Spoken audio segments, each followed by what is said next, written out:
ISL देखो even if for the negative reasons, even if for the controversies को अगर एक बार साइड करके रखे, लेकिन अगर किसी एक फुटबॉल डेली एपिसोड में अगर ISL और अपने लेजेंड यानी कि इंडियन फुटबॉल अगर यहाँ पर एक तरीके से कहें कि हेडलाइन बना रहा है ना, तो भाई देखो खुशी तो होती है कि यस। लेकिन hey guys, Divyansh and welcome back to another episode of football daily. और आज के एपिसोड की जो पहली अपडेट है ना, वो हमारे स्वदेशी मूवमेंट यानी कि हमारे अपने गिरेबान में झांकने की बारी आ चुकी है। और कल कुछ ऐसा हुआ जो कि बहुत बार देखने को नहीं मिलता। अब यहाँ पे मैं बता दूं कि देखो यार, मैच हो रहा था यहाँ पर Bengaluru FC versus Kerala Blasters का। ऑफ कोर्स बेंगलुरु FC में सुनील छेत्री लीड कर रहे थे after coming on as a substitute. Extra time के पहले हाफ में लगभग 100वें मिनट में, हाँ यहाँ पर एक्स्ट्रा टाइम होता है, सऊदी लीग में इतना तो इंजरी टाइम दे देते हैं। यहाँ पर सुनील छेत्री को फाउल किया जाता, मतलब एक फाउल किया जाता है जिसको सुनील छेत्री यहाँ पर फ्री किक लेने वाले होते हैं, और लगभग यहाँ पर ट्रेंट आर्नोल्ड, लियोनेल मेसी और यहाँ पर नाचो जैसी हरकत कर दी। मैंने इन तीन प्लेयर का नाम इसने लिया क्योंकि इस पूरी कंट्रोवर्सी को समझाने में इन तीन का प्राइम एग्जांपल यहाँ पर रेफरेंस लेना काफी ज्यादा जरूरी है। अब यहाँ पर जो फ्री किक इतनी जल्दी ले ली क्योंकि गोलकीपर रेडी नहीं था, वॉल रेडी नहीं थी, और कईयों के हिसाब से एलिगेशन ये लगाए गए हैं कि भैया खुद रेफरी भी रेडी नहीं था। तो ऐसे में यहाँ पर सुनील छेत्री इतनी जल्दी फ्री किक ले कैसे सकते हैं? इसके रिटेलिएशन में यहाँ पर केरला ब्लास्टर्स के सबसे पहले कोच ने अपनी टीम को यहाँ पर ऑर्डर दिया कि वो यहाँ से वॉक ऑफ कर दे, और एक्चुअली में टीम ने वॉक ऑफ भी कर दिया और अनकंटेस्टेड यहाँ पर बेंगलुरु FC जीत गए। अब इसके ऊपर अगेन कंट्रोवर्सी होती है कि इवन इफ अगर आपको लगता है कि आपके अगेन इनजस्टिस नहीं हुआ है, जो कि हर बार रियल मैड्रिड का फैन मान के चलता है, खैर कोई बात नहीं, या फिर यूनाइटेड को भी उसी उसमें डाल देते हैं, तो यहाँ पर कहीं ना कहीं आपको फिर भी फाइट बैक करनी पड़ती है। You have to fight back. अगर ऐसे फाइट बैक नहीं करेंगे तो आधी प्रीमियर लीग के सारे क्लब्स यहां पर वॉक ऑफ कर देंगे, but still that's not the point. Point यहां पर यह है कि अगर इसको आप थोड़ा सा टटोलें तो देखो 2-3 पॉइंट होते हैं। सबसे पहले, क्या सुनील छेत्री का यहां पर जो गोल था वो स्टैंड करता है? दूसरा पॉइंट कि क्या सुनील छेत्री ने जो किया वो स्पोर्ट्समैन स्पिरिट के खिलाफ है? तीसरा पॉइंट, क्या एक्चुअली में यहां पर केरला ब्लास्टर्स को वॉक ऑफ कर देना चाहिए था? चौथा पॉइंट, और इसके क्या कॉन्सिक्वेंसेज होंगे? पांचवा पॉइंट, क्या इस पे व्यूज आएंगे? देखो पहला पॉइंट अगर हम बात करें कि क्या एक्चुअली में यहां पर ये गोल स्टैंड करता है, तो देखो मैंने तुमको 3 प्लेयर्स के नाम बताए थे, नाचो, लियोनेल मेसी एंड यहां पर अगर हम बात करें ट्रेंट आर्नोल्ड की। देखो ट्रेंट आर्नोल्ड की टिपिकली एक फ्री किक नहीं थी, but it was a corner, और अगेन इट वाज मैसिव। अब अगेन केरला ब्लास्टर्स वाले कह सकते हैं कि देखो भाई मैसिव हमारा भी था, लेकिन वहां पर चैंपियन लीग में बार्सिलोना बाहर हो गई थी, उसमें लियोनेल मेसी और बड़े सुपरस्टार जैसे थे, of course it's a Barcelona, like fight back उन्होंने भी करा था। लेकिन यहां पर रूल्स के हिसाब से एक्चुअली में ये रेफरी की गलती है। अगर इसमें कुछ अंडर होता, खैर रेफरी ने साफ साफ कह दिया था कि भैया देखो ये हमारी गलती नहीं है, विस्टल पहले ही बच चुकी थी, ट्रेंट ने बस एक्टिंग करी थी कि वो कॉर्नर नहीं ले रहा बल्कि अब दूसरा प्लेयर लेगा, लेकिन वापस से आके उसने क्विक कॉर्नर ले लिया, तो यहां पर कोई दिक्कत नहीं है। ये बार्सिलोना की गलती कि वो सोते रह गए। नाचो की बात करें, रियल मैड्रिड ने भी एक ऐसे ही करा था, quick nacho, I think it was real Madrid versus सेविया, यहां पर नाचो ने फ्री किक क्विकली लेके यहां पर गोल स्कोर कर दिया था। अगेन अगर हम मेसी की बात करें तो यहां पर थोड़ा एक्सेप्शन है। यहां पर आई थिंक एक बार एक इंसिडेंट में मेसी ने फ्री किक जल्दी ली थी, लेकिन उस बार नहीं, वो गोल गया था और उसको येलो कार्ड भी दे दिया था। अब मैं अगर रूल्स के हिसाब से बताऊं तो कुछ रूल्स यहां पर पैराग्राफ वो है ना, कट पेस्ट होता है, वो वाला हिसाब होता है, वो मैनिपुलेट करने के लिए ये लिखते हैं कि आप ऐसे नहीं कर सकते। हाउएवर अगर मैं तुमको सही में रूल्स की बात बताऊं, तो FA की मैं बताऊं या फिर किसी बड़े बड़े एसोसिएशन की मैं बताऊं, तो उसमें साफ लिखा गया है कि अगर बॉल पेनल्टी बॉक्स के पास है तो रेफरी के पास ये डिसीजन होता है, और यहां पर प्लेयर्स के पास भी होता है कि उसको यहां पर स्लो फ्री किक लेनी है या फिर एक्चुअली में क्विक फ्री किक लेनी है। और ऐसे में सुनील छेत्री ने क्विक फ्री किक का, और जब बात क्विक फ्री किक की आती है तो यहां पर यह मैटर नहीं करता कि आपकी बॉल बनी हुई है या नहीं। अगेन आप इस पर छोटा सा काउंटर कर सकते हैं कि एक्चुअली में यहां पर गोलकीपर को तो एटलीस्ट रेडी होना चाहिए, but again it's a part of the advantage, goalkeeper को रेडी रहना पड़ेगा, रूह अफ़ज़ा थोड़ी बना के देंगे उसको, मैनीक्योर पेडिक्योर करवा रहा है, but that is the point. दूसरा पॉइंट, तो मेरे को लगता है कि गोल तो स्टैंड होता है। दूसरा पॉइंट कि क्या सुनील छेत्री ने यहाँ पर अनस्पोर्ट्समैन स्पिरिट दिखाया? देखो आप कह सकते हो, लेकिन at the end of the day मेरे को लगता है कि स्पोर्ट्समैन स्पिरिट, अनस्पोर्ट्समैन स्पिरिट सिर्फ इस पे आता है।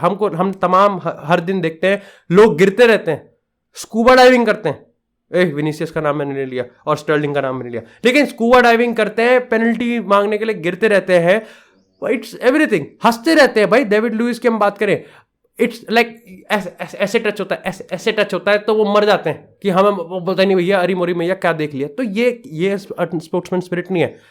I think what Sunil Chhetri did was the best for his own team. और ये आप इसको अनस्पोर्ट्समैन स्पिरिट कहोगे या फिर एक्चुअली में क्लेवरनेस कहोगे, ये मेरे को नहीं पता। बट अगेन देखो है, तुम्हें काफी लोग लग रहे होंगे मैं थोड़ा सा कोइंसाइड कर रहा हूं, बट ऐसी बात नहीं है। देखो at the end of the day मैं मानता हूं कि केरला ब्लास्टर्स ने जब वॉक ऑफ किया तो वो टीम का एक हीट मोमेंट था, लेकिन उसी के साथ तीसरे पॉइंट पे आते हैं कि उनको करना चाहिए था। Absolute not.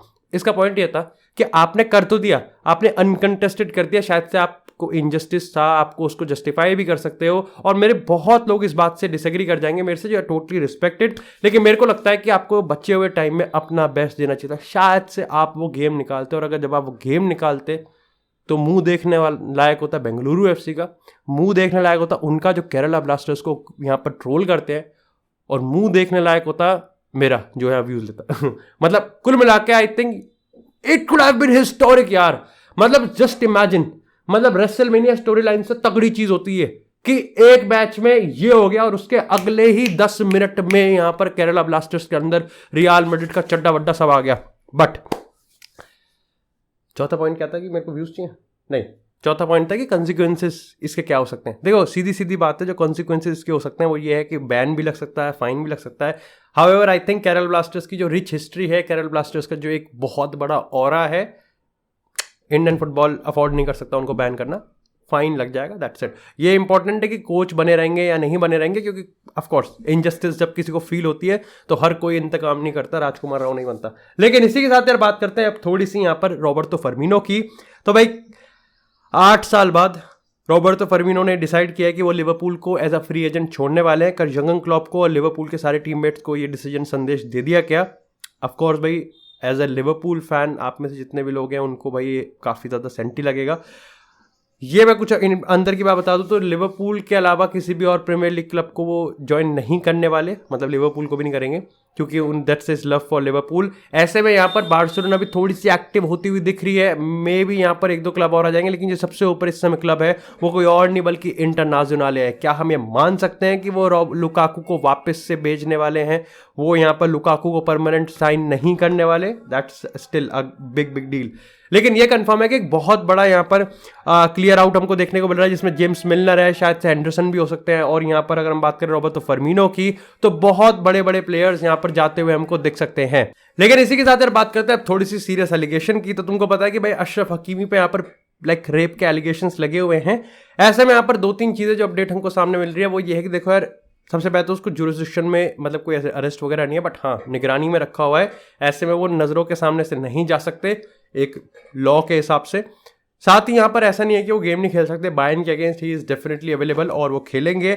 इस समय पीएसजी सिचुएशन को मॉनिटर कर रही है और काम है, लेकिन सबसे काम जो है वो खुद हकीमी है। ऐसे में पुलिस ने यहाँ पर इन हकीमी और लोंडिया के बीच के जो मैसेजेस हैं उनको यहाँ पर देखा है। अगेन जो लोंडिया जी हैं उन्होंने यहाँ पर कहा है कि उनको कोई कंप्लेंट फाइल नहीं करनी, उनको कुछ नहीं करना यहाँ पर, कि उनको गायनोकोलॉजिस्ट भाई उसको वो भी नहीं करना, उसको वो टेस्ट भी नहीं करवाने। अब यहाँ पर मुद्दा यहाँ पर यह है कि एक्चुअली में अशरफ हकीमी लिटरली काफी ज्यादा काम है। मतलब सोचो इस पे एक्सक्लूसिव रिपोर्ट्स बन रही है कि अशरफ हकीमी काम कैसे है भाई, हड़बड़ा क्यों नहीं रहा। अब अगेन इसके दो हो सकते हैं, या तो ये है कि ओवर रिएक्ट कर रहा है, but again at the same time मेरे को लगता है कि अगर बंदा सही में ही कॉन्फिडेंट है कि उसने कुछ भी नहीं करा तो वो डरे क्यों? जस्ट बिकॉज कि उसके खिलाफ यहाँ पर 5-6 रिपोर्ट्स यहाँ पर छप रही हैं और यहाँ पर इंडिया में बैठ कर कोई इस पर वीडियो बना रहा है, तो दैट डजंट उसको नहीं हिलाना चाहिए। I think that's absolutely again कि बट अगेन तुमको पता है यार इन सिचुएशंस में कुछ भी हो सकता है। लेकिन इसी के साथ बात करते हैं थोड़ी सी मेसी के डेथ थ्रेट को लेके। हाल ही में तुमको पता है कि मेसी को लेके बकचोदी हुई है काफ़ी, तो वहाँ पे जो न्यूवेल्स के मैनेजर हैं, ऑफ कोर्स जो मेसी का चाइल्डहुड क्लब है, उनके मैनेजर ने कहा है कि बहुत बहुत बड़ी दिक्कत है। आई थिंक ये ना ही सिर्फ मेसी को एक डेथ थ्रेट है, बल्कि एक्चुअली में ये प्रपोज भी करता है कि मेसी हमको शायद से आने वाले टाइम में अर्जेंटीना में ना देखने को मिले। तुमको पता है कि ऐसे बहुत रूमर्स हैं कि लियोनेल मेसी अपना जो करियर है वो अर्जेंटीना के इस क्लब में ही आके ख़त्म करेंगे। ऐसे इसके चांसेस बहुत ज़्यादा कम हो जाते हैं। अगेन भाई जो मार्च में 23 मार्च को आई थिंक अर्जेंटीना का मैच है जहाँ पर वो सेलिब्रेट भी करने वाले अपनी वर्ल्ड कप विक्ट्री को, वहाँ उसके लिए मेसी को फीचर किया जा रहा है। लेकिन हाँ ये बात तो मैं कंफर्म मानता हूँ कि लाइक ऐसी हरकतों से तो मेसी नहीं ही अट्रैक्ट होगा वापस अर्जेंटीना में अपने प्लेइंग करियर को, जो कि आने वाले 1-2 साल में। खैर मैंने थोड़ा सा पढ़ा था पॉलिटिक्स को लेके यहाँ पर, भाई अर्जेंटीना का ये वाला जो एरिया है वो थोड़ा सा ज़्यादा ही प्रोन है क्रिमिनल एक्टिविटीज़, खासतौर से ड्रग ट्रैफिकिंग की अगर हम बात करते हैं। लेकिन इसी के साथ मेसी के रिगार्डिंग एक और ये है कि भाई जहां पहले वर्ल्ड कप के दौरान लगभग वर्ल्ड कप के बाद ये कंफर्म दिख रहा था कि मेसी बिल्कुल सेटिस्फाइड है पीएसजी के साथ कॉन्ट्रैक्ट रिन्यू करने में, लेकिन अब उन्होंने ऐसा बताया जा रहा है कि कॉन्ट्रैक्ट रिजेक्ट कर दिया है पीएसजी का पहला ऑफर जो है। और इंटरेस्टिंगली पीएसजी ने उनसे वेज कट लेने के लिए कहा, मतलब it was not exactly a wage cut, लेकिन जो अभी वो कमा रहे हैं लगभग 34 मिलियन पर ईयर है। अब ये मैं भूल गया कि आफ्टर टैक्स है बिफोर टैक्स है, आफ्टर टैक्स ही होगा, बिफोर टैक्स में तो कहीं चवन नहीं बचेगी। तो यहां पर इससे कम, जो कि मेरे को काफी सरप्राइजिंग लगा, क्योंकि जहां मैं हर वीडियो में बोलता जा रहा हूं कि लिटरली ब्रेक द बैंक करना पड़ेगा, क्योंकि आप ये बिकॉज मेसी न्यू कि उसके पास पीएसजी में एक तरीका है, अंधा पैसा कमाओ, अंधा पावर लो और उसके बाद वो जाएगा अपना मस्त। देखो ये तो कंफर्म है कि he is not going to Saudi Arabia, he is not going to MLS right now, क्योंकि उसको यूरोप में रहना है। हाँ, बार्सिलोना की बात करते हैं तो वहां पर ट्रांसफर बैन है, जिसको हम एपिसोड में आगे बात करेंगे। लेकिन इसी के साथ बात करते हैं थोड़ी सी यूवेंटस की। तो भैया पोग्बा अपनी वापसी कर रहे हैं, मासिमिलियानो एलेग्री ने कंफर्म किया, और फुल ट्रेनिंग में भी आ चुके हैं पॉल पोग्बा और जोआन क्वाड्राडो। तो ऐसे में भाई देखना पड़ेगा कि यूवेंटस किस तरीके से, क्योंकि बिना पोग्बा के काफी टाइम हो गया यूवेंटस को खेलते हुए, किस तरीके से वो अपनी टैक्टिक्स को नेगोशिएट करेंगे और यहाँ पर फ्लक्चुएट करेंगे, वो देखना काफी ज्यादा इंटरेस्टिंग होगा। इसी के साथ यार बात करते हैं अब थोड़ी सी अल बवासीर की। बेकार है भैया, मैं तो टूट गया। पता है मेरे को ऐसा लगता है कि सऊदी लीग ना, मतलब इनको ना, जिस भाई इतना गंदा कोई, भाई मैं लिटरली बता रहा हूँ, अल बतिन अल नसर से इतना बढ़िया फुटबॉल खेली ना, इतना बढ़िया फुटबॉल खेली है, और मजाक से हटके। भाई मैं एक बार को सोच रहा था क्रिस्टियानो रोनाल्डो ने अल बतिन के लिए क्यों नहीं साइन कर लिया यार, इट्स अ टॉर्चर। और पता है पॉइंट यहां पर ये है कि लिटरली इतना खराब गेम है नहीं वैसे, अगर हम बात करें, जैसे अल बतिन की बात करें, they were literally playing quite good football, Al Nassr ज्यादा चुटिया खेल रही थी। लेकिन अगेन भाई वो है ना, आंखों को, अपने दिल को ऐसा आदत नहीं है क्रिस्टियानो रोनाल्डो को बिना गोल असिस्ट को देखते हुए। अब हैट्रिक से नीचे तो कुछ मानते ही नहीं है। कल तो ना असिस्ट आया ना गोल आया, बल्कि कमबैक आ गया। अब मेरे को समझ में नहीं आ रहा भाई, ट्विटर पे ये लोग लिख रहे हैं कि अल नसर में रियल मैड्रिड के हाथ लगे। ओ हेलो चमनप्राश के चमंडू, भाई क्या है ये रियल मैड्रिड भाई तुमने रियल मैड्रिड की वैल्यू 1000 से डिवाइड कर दी तुमने अल नसर से कंपेयर करके। But overall I think it was a quite good match, बहुत एंटरटेनिंग मैच था लास्ट के 2 मिनट। बाकी के जो 99 मिनट थे वो बर्बाद थे, डिप्रेसिंग थे, लिटरली डिप्रेसिंग थे, मतलब बहुत डिप्रेस थे। मेरे को इतनी नींद कभी नहीं आई सही में। लेकिन इसी के साथ बात करते हैं थोड़ी सी रियल मैड्रिड के ड्रामा की, और ये ड्रामा काफ़ी ज़्यादा कंट्रोवर्शियल है, और आई थिंक इस पर तो आने वाले टाइम पे हम बहुत बात करने वाले हैं। भाई देखो ये तो होता है कि जब टीम बहुत बड़ा मैच हार जाती है तो उसके बाद तो कुछ तो तड़का लगता ही है, जिसमें कुछ सच होता है कुछ झूठ होता है। लेकिन अभी अगर हम बात करें ना, वर्टिकल्स की बात करें कि स्टोरी लाइन चल कितनी रही है। देखो पहली चीज़ तो कौन आएगा समर में, दूसरी चीज़ कार्लो रुकेगा या जाएगा, तीसरी चीज़ बेंजेमा को रोकना ही नहीं जाएगा, और चौथी चीज़ तीनों ही पिलर को लेकर हमारा चौथा पिलर यानी कि वॉचडॉग, यानी कि फ्लोरेंटिनो पेरेस क्या सोचता है। देखो सबसे पहले तो यहाँ पर बताया गया कि कार्लो एंसेलोटी को लेके अब कहीं ना कहीं कॉन्फिडेंस खत्म हो रहा है। इवन इफ अगर हम फ्लोरेंटिनो पेरेस की बात करें या फिर ड्रेसिंग रूम की बात करें, जहाँ पर कुछ प्लेयर ये मानते हैं कि टैक्टिक्स और जो अप्रोच है वो काफ़ी प्रेगमेटिक है। हाउएवर मेरे को इन्फीरियरिटी लगती है, क्योंकि अगर कार्लो एंसेलोटी, लूका मॉड्रिच, कोर्तोआ ये आके प्रेस कॉन्फ्रेंस में कह रहे हैं कि हम तो सही खेले, हम तो सेटिस्फाइड, भाई क्या दिस शोज की अप्रोच ही गलत है। दिस शोज कि इन पे कोई प्रेशर ही नहीं, दे स्टिल थिंक कि ये यहाँ पर चैंपियन लीग का कमबैक कर सकते हैं, which they can do, which definitely they can do. लेकिन हार्ट अटैक मैचेस कभी भी आपके इर्द गिर्द जा सकता है। It's still like it's very close margin. और ये हम रियल मैड्रिड के फैंस से ज्यादा कोई नहीं जानता कि पिछले सीजन चैंपियन लीग में वो जो टाइटल विक्ट्री थी ना, वहां तक पहुंचने में कितने छोटे मार्जिन से बचे हम। तो ये इनको लग रहा है कि ये और कर सकते हैं। पर्टिकुलरली कार्लो एंसेलोटी की बात करें तो एंसेलोटी इस चीज से काफी ज्यादा खफा है, अकॉर्डिंग टू रिपोर्ट्स की रियल मैड्रिड ज्यादा चाहती है कि वो ब्राजील को ज्वाइन करे और यहां से चलते बने। हाउएवर कार्लो एंसेलोटी अभी मानते हैं कि यार मेरे को ना रियल मैड्रिड में ही रुकना है, विच अगेन काइंड ऑफ थोड़ा सा वो है। अब अगेन काफी ज्यादा जो सबसे बड़ा मुद्दा है वो है करीम बेंजेमा को लेके। तो भाई बेंजेमा को लेके ये बताया जा रहा है कि इस समय जो उसका ध्यान है वो शायद से फुटबॉल पे नहीं है। बुलशिट, ये बकवास है। पॉइंट ये होती है बात करने की कि करीम बेंजेमा पे आप एक सीजन और ट्रस्ट कर सकते हो। इससे मैटर नहीं करता कि वो मुठ्ठाला है, मुठिया है, कुछ भी कर रहा हो, लेकिन मैटर ये करता है कि क्या आप उस पर बिलीव कर सकते हो। क्या आप यहां पर 2023-24 का सीजन, एक सीजन वो जो गैप ईयर है बिफोर एंड्रिक कम, और एंड्रिक आते ही कोई क्रिस्टियानो रोनाल्डो थोड़ी बन जाएगा, क्या आप उस पर भरोसा करने के लिए तैयार हो? और यहीं पर ही हम बात करेंगे अर्लिंग हालैंड की। अर्लिंग हालैंड के एजेंट ने कहा है कि देखो भाई, एक होता है प्रीमियर लीग और एक होता है रियल मैड्रिड। रियल मैड्रिड पे ला लीगा नहीं है, लेकिन they have the champion league, और उनका एक ऑरा है जो कि रियल मैड्रिड की तरफ खींचता है। पता नहीं क्यों एम्बापे और बेलिंगम को नहीं खींच पा रहे हम ये aura, but still Erling Haaland के एजेंट का ये कहना टीज करता है, but again that's just compliment. लोग काफी ज्यादा हल्ला काट रहे हैं, मैं भी हल्ला काट रहा हूं, but again it's just a compliment.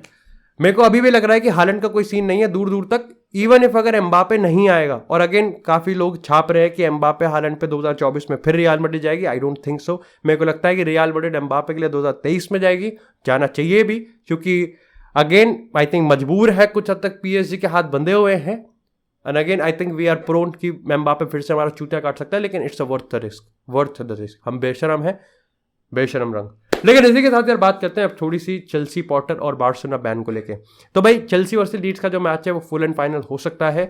Graham Potter को लेके जो टॉड बोली का जो इस समय तक नैरेटिव था वो ये था कि अगर हम मैनेजर चेंज करते हैं तो हम बहुत पीछे जा सकते हैं, जो हमें नहीं करना चाहिए। ऐसे में यहाँ पर ग्राहम पॉटर अब पहली बार खुद भी मानते हैं कि हाँ उसकी जॉब खतरे में है, जो कि अभी तक नहीं मान रहा था। वो कह रहा था कि नहीं, बाहर के लोग कुछ भी माने, लेकिन अगर उनको लगता है कि I am the problem then they are the problem, ये तो सही है। मतलब तुमको लगता है अगर हम चूतिया हैं तो तुम चूतिया हो, वाह। लेकिन इसी के साथ अगर बार्सिलोना बैन की बात करें, क्या है यार ये जेवियर तेबस। देखो मैं तो बार्सिलोना का फैन भी नहीं हूं भाई, तभी मेरे को इतनी फ्रस्ट्रेशन हो जाती है जेवियर तेबस से भाई। लाइक तुम्हारा लीग ना डिटोरिएट हो रहा है, डेट्रीमेंटल वाले पाथ पे चल रहा है। तुम्हारे लीग के दो सबसे बड़े क्लब, ना ही तुम्हारे पास मेसी है, ना ही तुम्हारे पास रोनाल्डो है, ना ही तुम बड़े सुपरस्टार्स को लेके आ पा रहे हो। चौड़ तुम में ऐसी है कि कतई भगवान ना तुमने रोनाल्डो नजारियो और रोनाल्डिनियो को बेंच पे बैठा रखा हो अपने लीग में। मतलब किस टाइप की ईगो है भाई। उसने यहाँ पर वैसे ही बताया कि जेवियर तेबस ने कि लगभग बार्सिलोना बैन है, खत्म है।